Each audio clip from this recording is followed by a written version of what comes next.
¿Sigues sin saber cuándo utilizar be going to or will for predictions? Still confused about the use of be going to or will for making predictions? In this video, I'm going to make it crystal clear for you, so don't go away. Crystal clear? What do you mean? Sí, claro como el agua. En inglés, claro como el agua se dice crystal clear. You make something crystal clear when you make it very easy to understand. Ah, cool. But you know what? I don't make predictions, so why do I need to learn this? Muy bien, pero yo no hago predicciones. ¿Por qué necesito aprender esto? Oh, yes you do. All the times, actually.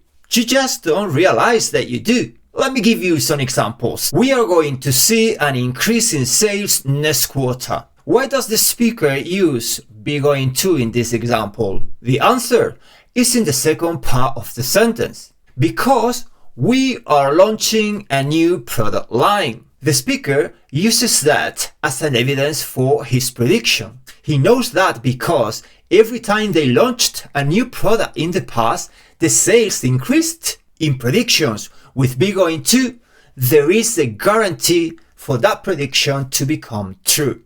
On the contrary, in this example, the speaker says, I think the company will win the contract. The fact that he uses I think implies that he is guessing. He is not sure about this prediction. Therefore, he uses will instead of be going to. In predictions with will, there is no guarantee for the prediction to become true. They are less likely to become true. In conclusion, we are going to use be going to for predictions when we have evidence, and we are going to use will for predictions when we are just guessing. There is no guarantee at all that the prediction will become true.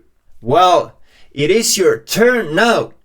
Can you write one prediction in the comment section with be going to and the other one with will? Don't forget to subscribe or follow. If you want to become fluent in English, I'm here to help you. Thank you.